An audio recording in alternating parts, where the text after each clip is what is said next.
কই গেল? এত রাতে ঘরের বাইরে গেল নাকি? একটু দেখে আসি, হয়তো কুয়োর পাড়ে গেছে।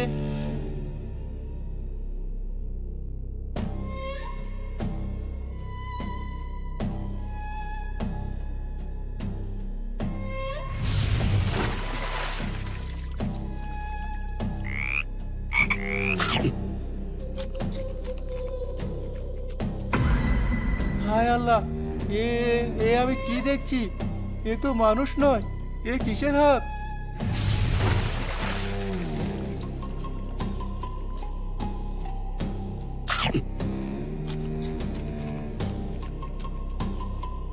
পিচাসিনী!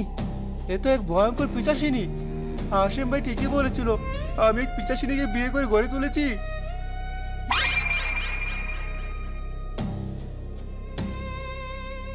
দেখে ফেলেছিস? আমার আসল রূপ তুই দেখে ফেলেছিস পোকার অধম! তোর এত বড় সাহস!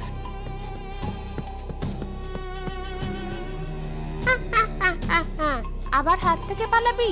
কোথায় পালাবি তুই?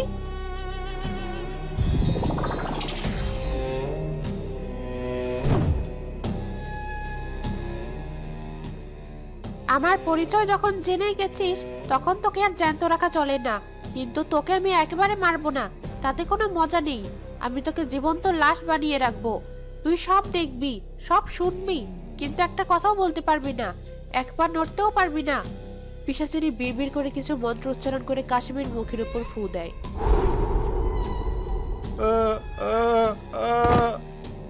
মুহূর্তের মধ্যে কাশিমের শরীরটা ঢিলে হয়ে যায়। তার চোখ দুটো স্থির পাথরের মতো। সে সব দেখতে পাচ্ছে, পিশাচিনীর বীভৎস রূপ তার চোখের সামনে, কিন্তু তার শরীর অবশ, তার জবান চিরতরে বন্ধ হয়ে গেছে। এই তো, এবার ঠিক আছে। এখন তুই আমার খেলার পুতুল। দিনের বেলা আমি তোর সেবা করে গ্রামের লোকের চোখে স্ত্রী হয়ে থাকবো, আর রাতের অন্ধকারে তোর শরীরের সব শক্তি, সব জীবন রস শুষে খাবো। হা হা হা হা হা, কি মজা!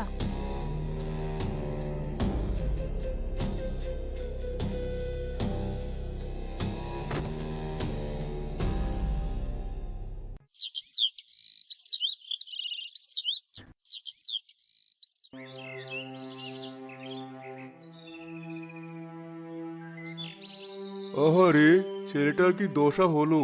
এমন তাগড়া জোয়ান ছেলেটা, আর এখন দেখে চেনাই যায় না। কি যে অসুখ হলো ওর!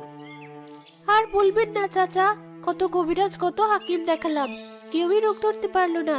দিনরাত মানুষটার সেবা করে যাচ্ছি, কিন্তু কোনো উন্নতি নেই। আমার কপালে কি এই লেখা ছিল? তুমি সত্যি লক্ষ্মী বৌমা। তোমার জায়গায় অন্য কেউ হলে কবেই স্বামীকে ফেলে বাপের বাড়িতে চলে যেত।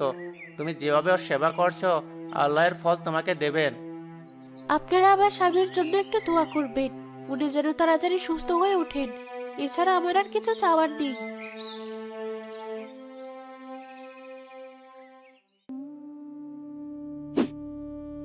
শুনলি, সবাই আমার কত প্রশংসা করছে। তুই তো আমার খাবার, জীবন্ত খাবার। তোর চোখের সামনেই সবাই আমার গুণগান করে, আর তুই কিছুই বলতে পারিস না। এর চেয়ে বড় কষ্ট আর কি হতে পারে বল? হা হা হা হা হা।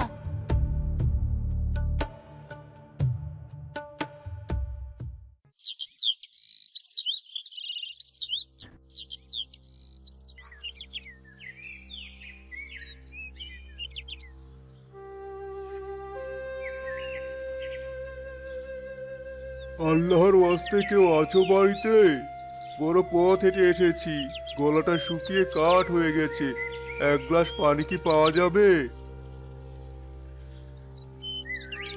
এখানে পানি নেই, আপনি অন্য বাড়ি যান।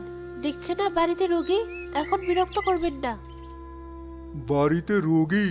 তাই বুঝি একজন তৃষ্ণার্তকে এক গ্লাস পানিও দেওয়া যায় না? নাকি ঘরের ভেতর কোনো অশুভ ছায়াকে লুকিয়ে রেখেছো বলে বাইরের লোকে ঢুকতে দিতে ভয় পাচ্ছ মা? কিসব আবল তাবল বকছেন? আপনি কি পাগল? এক্ষুনি এখান থেকে বিদায় হন, নইলে আমি চিৎকার করে গ্রামের লোক জড়ো করব। গ্রামের লোককে ডাকার আগে তোমার ঘরের ভেতরের রোগীকে আমি একবার দেখতে চাই। আমার মনে হচ্ছে তার অসুখটা শরীরে নয়, তার আত্মায়। পথ ছাড়ো। দরবেশ এক প্রকার জোর করে গুলবাহারকে পাশ কাটিয়ে ঘরের ভিতর প্রবেশ করেন। বিছানায় জীবন্ত লাশের মতো পড়ে থাকা কাশেমকে আর তার চোখের আকুতি দেখে দরবেশ মুহূর্তে সবটা বুঝে ফেলেন। লা হাওলা ওয়ালা কুওয়াতা ইল্লা বিল্লাহ। কি ভয়ঙ্কর কালো জাদু!